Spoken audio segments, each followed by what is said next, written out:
Why Robert Mueller chose not to subpoena the president to testify and more. For that, I'm joined by Robert Ray. He was independent counsel during the Whitewater investigation into President Clinton.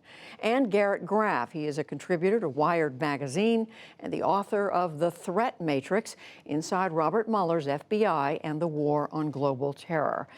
Hello to both of you. Thank you for being here. I want to get to the subpoena question, but first I want to ask you about what Mr. Mueller did in trying to determine whether there was an obstruction of justice.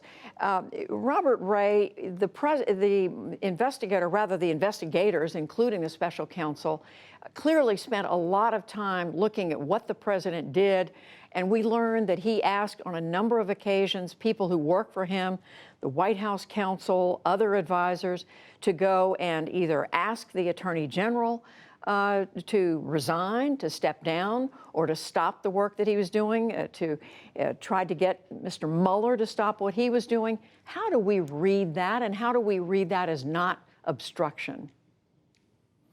I think at one level, of course, most of what you refer to, we already knew about. I mean, none of that really is new, and much of it also was out in the open. I suppose one way to read it is that the system worked and the president was well served by, among others, his White House counsel and several other individuals who knew better than to involve themselves in what potentially could well have amounted to their efforts to obstruct justice.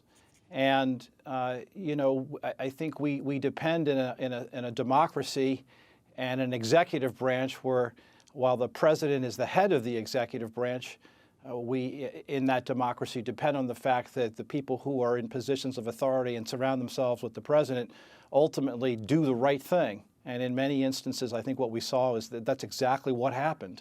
Now, how does that, your other question, how does that bear on obstruction of justice? I think that, despite much commentary and criticism of the Attorney General, ultimately it was left to him as both a matter of law, facts, and more importantly, policy, how to apply the obstruction statutes to presidential conduct.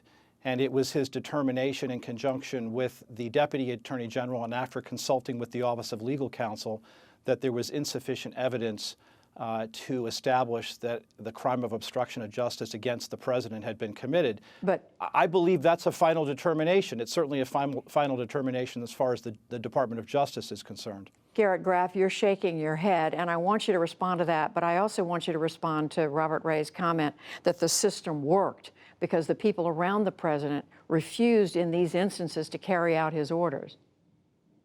Yeah, Mr. Ray and I have disagreed about this almost since the Barr's original summary at the end of March, which is, I've long said we needed to see how Mueller actually framed this. And when we saw the report yesterday, it's very clear that Mueller saw his role as prohibiting him under the Office of Legal Counsel existing opinion within the Justice Department from ever bringing charges against the president. And so he was not approaching this, as he said, to come to a traditional prosecutorial decision, and instead was gathering facts. And that I think it's impossible to read his report, especially when you read the executive summary that he wrote at the top of Volume 2, as anything other than an impeachment referral, that he never intended for the Attorney General to make a decision on this, and that he saw what he was doing as independent fact-finding,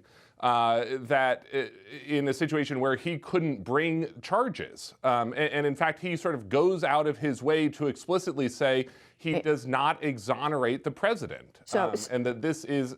Go ahead. I was just going to say, to quickly come back to Robert Ray, it was, in other words, it was never in the cards that... Well, that's not what, with all due respect, that's not what prosecutors do.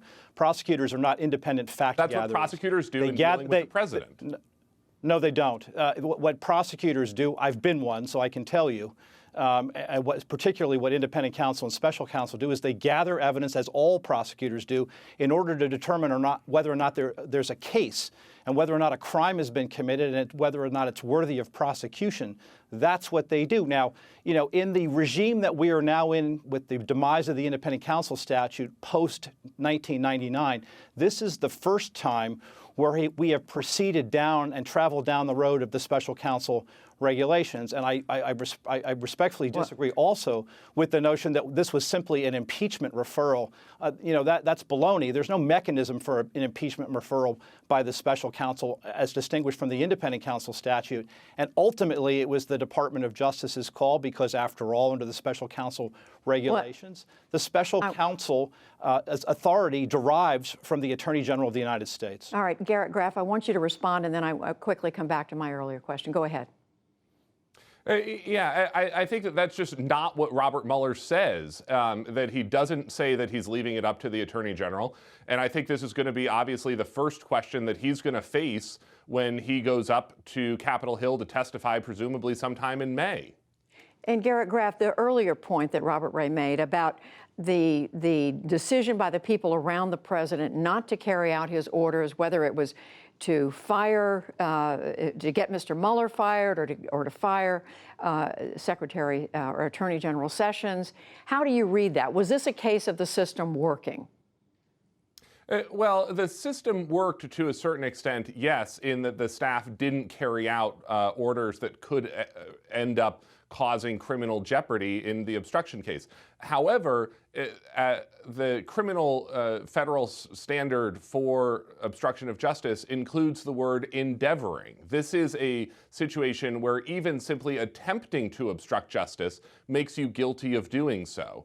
And this is a situation where we certainly saw the president endeavor to obstruct justice in these 10 instances that the special counsel outlined in his report. And Mr. Ray, I don't think that's certain. I don't think that's certain at all, and that's by the special counsel's own acknowledgement. And moreover, more precisely and significantly, the Attorney General, it's obvious, profoundly disagrees. So, applying obstruction statutes to presidential conduct presents unique constitutional challenges, not the least of which is that the president is afforded sufficient latitude to exercise his constitutional authority, including hiring and firing, replacing people, inquiring of the Department of Justice with regard to the pendency of an investigation, and should be able to do so free from quick allegations that at every turn, if he makes any action or takes or indicates any endeavoring, as you say, that it shouldn't be tantamount to a conclusion that obstruction of justice exists. The Attorney General was quite clear about that in the period of time before he was nominated as Attorney General. He was the subject of confirmation on that basis, and he's now made that call.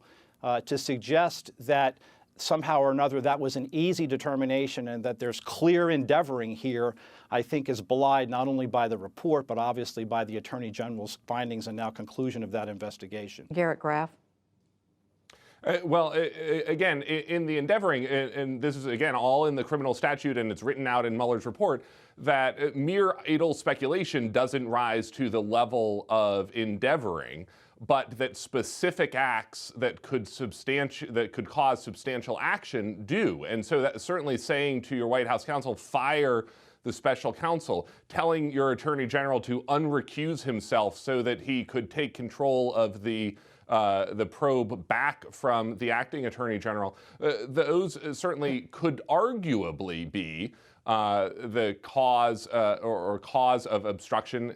And that's precisely, again, going back to our earlier disagreement, why it seems like Mueller was trying to set this up for a finding of fact at the congressional level, that it's up to the House of Representatives to Let me, if I may, if I may, I'd like... Prosecutors don't deal in what is arguable. That's not what they're paid to do. If I may, in just the little bit of time we have left, I want to ask you both to comment on the portrait of the White House that emerges from this. What people who work for the president were telling the public at intervals throughout all this that turned out later not to be true. Frankly, the relationships inside the White House. What emerges for you, Mr. Wray? I think the Attorney General captured it. What emerged from it is that the president was firm in his belief from the outset that there was no collusion with Russian government officials. He struggled mightily in the political environment in which he was in to try to protect the integrity of his presidency, and efforts in the political process by his opponents to undermine the legitimacy of his election, and to try to do that in an environment in which personnel decisions had to be made, leaks were happening, and those not loyal to the president were attempting, obviously, to impair his ability to exercise his constitutional authority.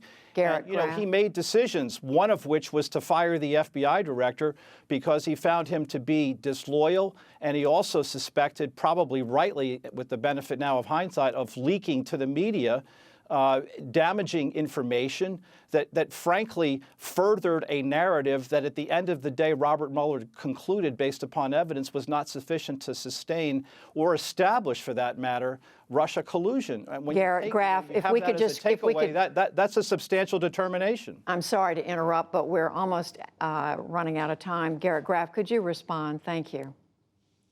Yeah, I think that this is a very damaging portrait of a White House that is beset by leaks and fundamentally disloyal to the president, that this is sort of a mismanaged White House. And you see that both on the campaign and you see that in the White House. I mean, you see that in the first half, volume 1 of this report, in a campaign where the president's own top advisors were all running their own entirely unrelated schemes and crimes in the midst of trying to serve the president. I mean, this is a very damaging portrait of the president's management. We're going to leave it there, and of course, we will continue to look at this report in the days to come. Garrett Graff, Robert Wray, we thank you both. Thanks, Judy.